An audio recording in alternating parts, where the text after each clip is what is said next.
8 Oktober hari ke-282.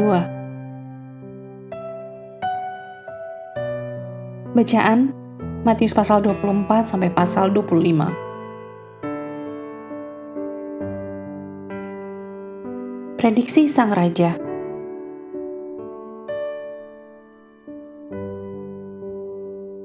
Garis besar, pada zaman Yesus, pemandangan yang menonjol di kaki langit Yerusalem adalah Bait Herodes yang megah. Para murid yang benar-benar terkesan dengan kemegahannya yang luar biasa, tertegun oleh kata-kata Yesus bahwa suatu hari Bait Allah itu akan rata dalam reruntuhan. Ini secara alami menimbulkan pertanyaan di benak mereka mengenai bagaimana dan kapan penghancuran tersebut akan terjadi. Suatu kejadian yang Yesus gunakan untuk mengajari mereka tentang peristiwa yang bahkan lebih penting daripada penaklukan Yerusalem. Lalu dia menyuruh mereka untuk mengabarkan tentang kedatangannya yang kedua di masa yang akan datang, serta tanda-tanda yang jelas yang akan mendahulinya. Renungan harian. Tidak ada obat seperti harapan. Harapan bahwa hari esok akan lebih daripada hari ini. Dan bagi orang Kristen, harapan itu bukanlah mimpi kosong. Masa depan Anda akan dapat dipenuhi dengan harapan, karena janji Yesus, "Aku akan datang dan menjemputmu." Yohanes pasal 14 ayat 3. Tetapi sementara itu, Anda membutuhkan pengingat harian dan dorongan bahwa penantian Anda tidak sia-sia. Dalam respon Yesus terhadap pertanyaan para muridnya, Ia menawarkan beberapa asas untuk membantu mereka dan Anda, bagaimana menggunakan waktu Anda sampai Ia datang kembali. Jangan teralihkan, lihat Matius pasal 24 ayat 4. Kristus palsu akan berlimpah tetapi tidak akan ada keraguan ketika Yesus kembali. Pasal 24 ayat 24 sampai 31. Jangan menjadi penghitung tanggal, lihat Matius pasal 24 ayat 36. Hanya Bapa yang tahu kapan peristiwa besar itu akan terjadi. Jadilah pelayan yang bijaksana atas waktu dan kesempatan Anda. Lihat Matius pasal 24 ayat 14 dan ayat 45 sampai 46. Tuhan ingin Anda menanam benih bukan mengamati cakrawala. Pada kalender Anda, pilih tanggal akhir bulan ini dan tambahkan memo ini. Hari lebih lama dari sebelumnya, apakah saya lebih siap daripada sebelumnya?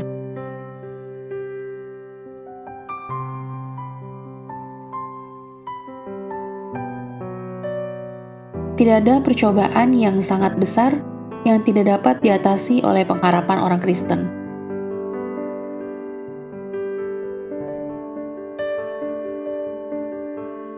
Pendalaman.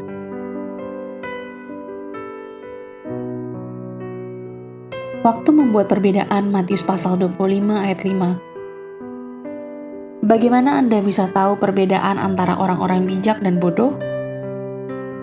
Hanya dengan waktu. Hanya sedikit orang yang bisa memprediksi kesuburan dari sebuah biji. Kita harus melihat buahnya sebelum kita tahu seberapa baik benih itu. Keterlambatan mempelai pria membuktikan seberapa besar kebijaksanaan dari setiap pengiring pengantin. Matius pasal 25 ayat 5. Seberapa bijaksana Anda hidup sewaktu Anda menunggu kedatangan Yesus.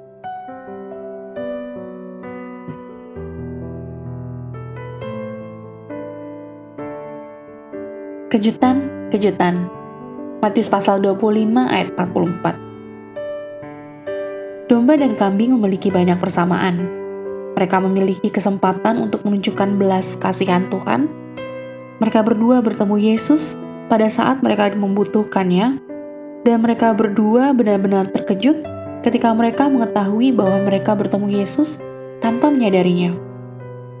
Satu-satunya perbedaan antara domba dan kambing adalah tindakan atau ketiadaan tindakan, pelayanan mereka dan tujuan akhir mereka.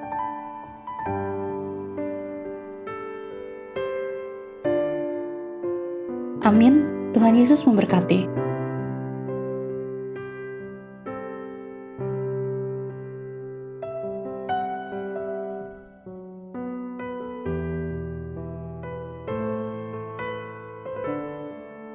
Matius pasal 24. Khotbah tentang akhir zaman. Bait Allah akan diruntuhkan. Sesudah itu Yesus keluar dari bait Allah lalu pergi. Maka datanglah murid-muridnya dan menunjuk kepada bangunan-bangunan bait Allah. Ia berkata kepada mereka, "Kamu melihat semuanya itu? Aku berkata kepadamu, sesungguhnya tidak satu batu pun di sini akan dibiarkan terletak di atas batu yang lain. Semuanya akan diruntuhkan." Permulaan penderitaan. Ketika Yesus duduk di atas Bukit Zaitun, datanglah murid-muridnya kepadanya untuk bercakap-cakap sendirian dengan dia. Kata mereka, "Katakanlah kepada kami, bila manakah itu akan terjadi, dan apakah tanda kedatanganmu dan tanda kesudahan dunia?" Jawab Yesus kepada mereka, "Waspadalah, supaya jangan ada orang yang menyesatkan kamu. Sebab banyak orang akan datang dengan memakai namaku dan berkata, 'Akulah Mesias,' dan mereka akan menyesatkan banyak orang. Kamu akan mendengar deru perang atau kabar-kabar tentang perang. Namun berawas-awaslah, jangan kamu gelisah. Sebab semuanya itu harus terjadi. Tetapi itu belum kesudahannya. Sebab bangsa akan bangkit melawan bangsa, dan kerajaan melawan kerajaan. Akan ada kelaparan dan gempa bumi di berbagai tempat. Akan tetapi semuanya itu barulah permulaan penderitaan menjelang zaman baru. Pada waktu itu kamu akan diserahkan supaya disiksa, dan kamu akan dibunuh, dan akan dibenci semua bangsa oleh karena namaku. Dan banyak orang akan murtad, dan mereka akan saling menyerahkan dan saling membenci. Banyak nabi palsu akan muncul dan menyesatkan banyak orang. Dan karena makin bertambahnya kedurhakaan, maka kasih kebanyakan orang akan menjadi dingin. Tetapi orang yang bertahan sampai pada kesudahannya akan selamat. Dan Injil kerajaan ini akan diberitakan di seluruh dunia, menjadi kesaksian bagi semua bangsa. Sesudah itu barulah tiba kesudahannya. Siksaan yang berat dan Mesias-Mesias palsu. Jadi apabila kamu melihat pembinasa keji berdiri di tempat kudus, menurut firman yang disampaikan oleh Nabi Daniel, para pembaca hendaklah memperhatikannya. Maka orang-orang yang di Yudea haruslah melarikan diri ke pegunungan. Orang yang sedang diperanginan di atas rumah, janganlah ia turun untuk mengambil barang-barang dari rumahnya. Dan orang yang sedang di ladang, janganlah ia kembali untuk mengambil pakaiannya. Celakalah ibu-ibu yang sedang hamil, atau yang menyusukan bayi pada masa itu. Berdoalah supaya waktu kamu melarikan diri itu, jangan jatuh pada musim dingin, dan jangan pada hari Sabat. Sebab pada masa itu akan terjadi siksaan yang dahsyat, seperti yang belum pernah terjadi sejak awal dunia sampai sekarang, dan yang tidak akan terjadi lagi. Dan sekiranya waktunya tidak dipersingkat, maka dari segala yang hidup tidak akan ada yang selamat.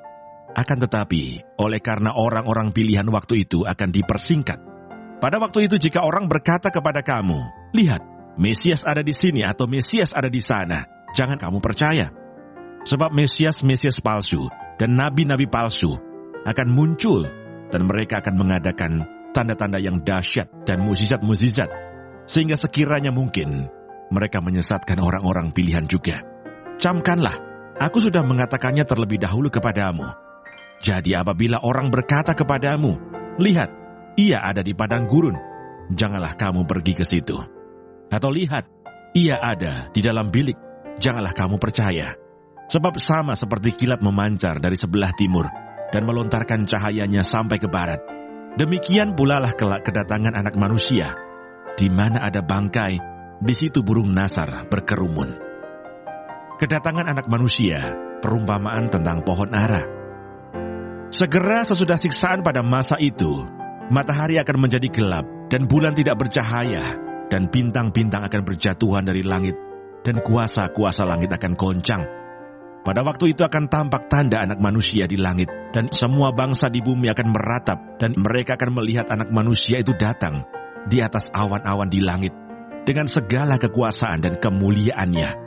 Dan ia akan menyuruh keluar malaikat-malaikatnya, dengan meniup sangkakala yang dahsyat bunyinya, dan mereka akan mengumpulkan orang-orang pilihannya dari keempat penjuru bumi, dari ujung langit yang satu ke ujung langit yang lain. Tariklah pelajaran dari perumpamaan tentang pohon ara. Apabila ranting-rantingnya melembut dan mulai bertunas, kamu tahu bahwa musim panas sudah dekat. Demikian juga jika kamu melihat semuanya ini, ketahuilah bahwa waktunya sudah dekat, sudah di ambang pintu. Aku berkata kepadamu, sesungguhnya angkatan ini tidak akan berlalu sebelum semuanya ini terjadi. Langit dan bumi akan berlalu, tetapi perkataanku tidak akan berlalu. Tetapi tentang hari dan saat itu, tidak seorang pun yang tahu. Malaikat-malaikat di sorga tidak, dan anak pun tidak, hanya Bapa sendiri. Nasihat supaya berjaga-jaga. Sebab sebagaimana halnya pada zaman Nuh, demikian pula halnya kelak pada kedatangan Anak Manusia. Sebab sebagaimana mereka pada zaman sebelum air bah itu makan dan minum, kawin dan mengawinkan, sampai kepada hari Nuh masuk ke dalam bahtera, dan mereka tidak tahu akan sesuatu, sebelum air bah itu datang dan melenyapkan mereka semua. Demikian pula lah halnya kelak pada kedatangan Anak Manusia. Pada waktu itu kalau ada 2 orang di ladang, yang seorang akan dibawa dan yang lain akan ditinggalkan. Kalau ada 2 orang perempuan sedang memutar batu kilangan, yang seorang akan dibawa dan yang lain akan ditinggalkan. Karena itu berjaga-jagalah, sebab kamu tidak tahu pada hari mana Tuhanmu datang. Tetapi ketahuilah ini, jika tuan rumah tahu pada waktu mana pada malam hari pencuri akan datang, sudahlah pasti ia berjaga-jaga dan tidak akan membiarkan rumahnya dibongkar. Sebab itu hendaklah kamu juga siap sedia, karena Anak Manusia datang pada saat yang tidak kamu duga. Perumpamaan tentang hamba yang setia dan hamba yang jahat. Siapakah hamba yang setia dan bijaksana yang diangkat oleh tuannya atas orang-orangnya untuk memberikan mereka makanan pada waktunya? Berbahagialah hamba yang didapati tuannya melakukan tugasnya itu ketika tuannya itu datang. Aku berkata kepadamu, sesungguhnya tuannya itu akan mengangkat dia menjadi pengawas segala miliknya. Akan tetapi apabila hamba itu jahat dan berkata di dalam hatinya, tuanku tidak datang-datang, lalu ia mulai memukul hamba-hamba lain dan makan minum bersama-sama pemabuk-pemabuk, maka tuan hamba itu akan datang pada hari yang tidak disangkakannya dan pada saat yang tidak diketahuinya, dan akan membunuh dia dan membuat dia senasib dengan orang-orang munafik. Di sanalah akan terdapat ratapan dan kertakan gigi.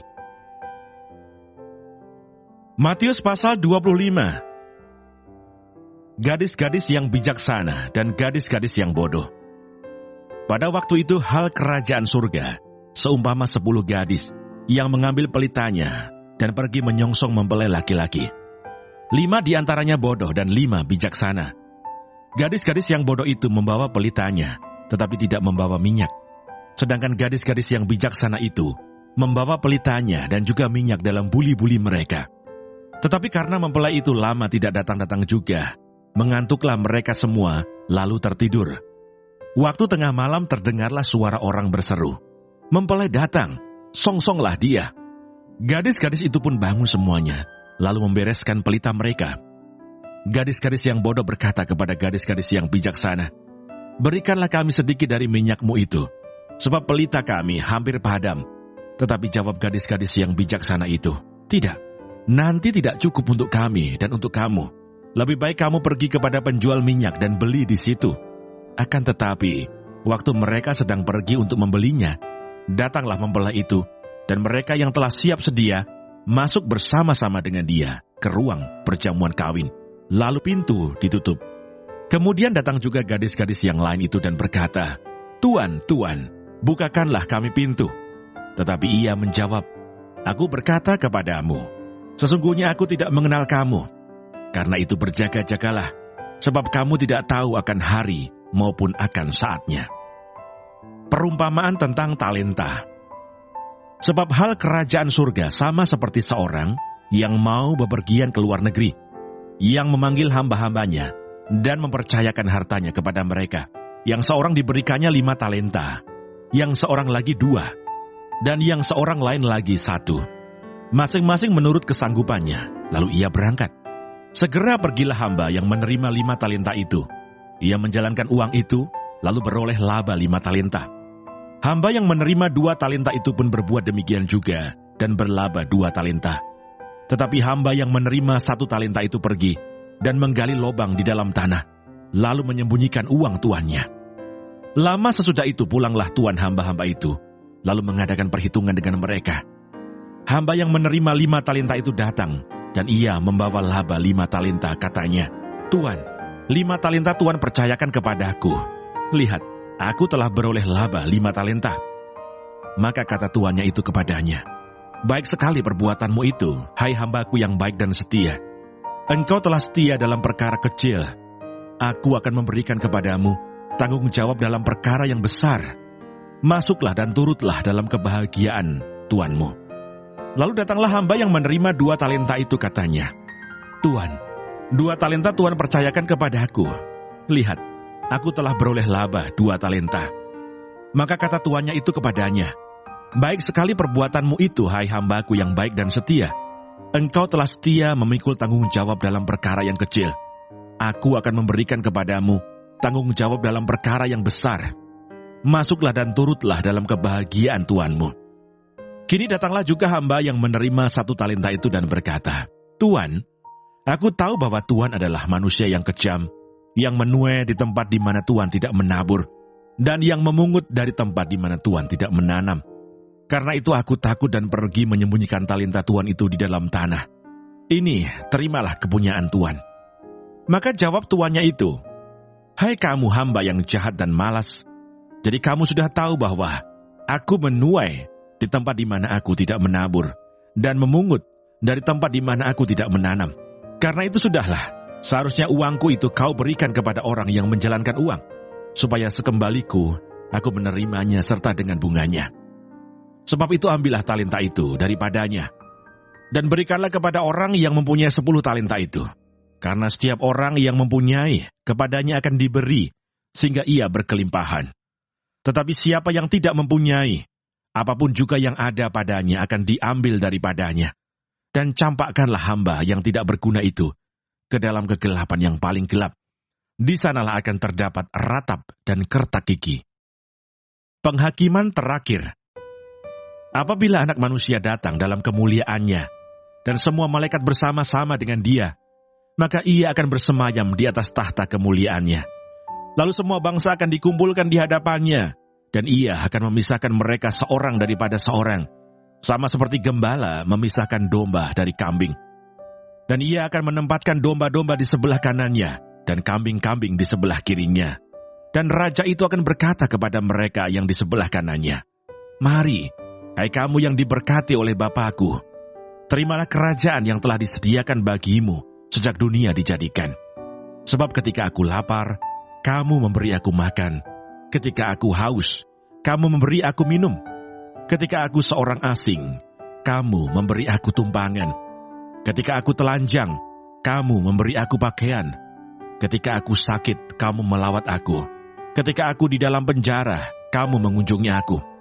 Maka orang-orang benar itu akan menjawab dia, katanya, "Tuhan, bila manakah kami melihat Engkau lapar, dan kami memberi Engkau makan, atau haus dan kami memberi Engkau minum?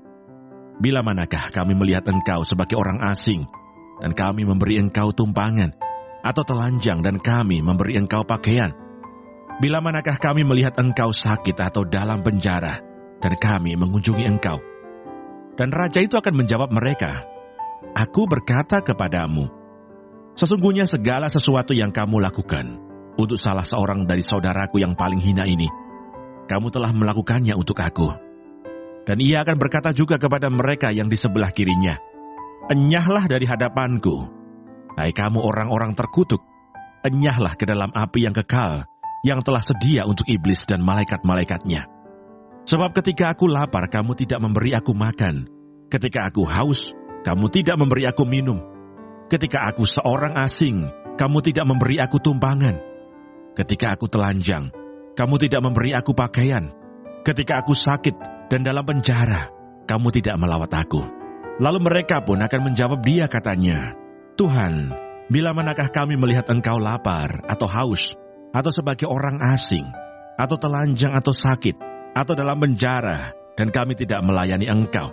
Maka ia akan menjawab mereka, "Aku berkata kepadamu, sesungguhnya segala sesuatu yang tidak kamu lakukan untuk salah seorang dari yang paling hina ini, kamu tidak melakukannya juga untuk aku." Dan mereka ini akan masuk ke tempat siksaan yang kekal, tetapi orang benar ke dalam hidup yang kekal.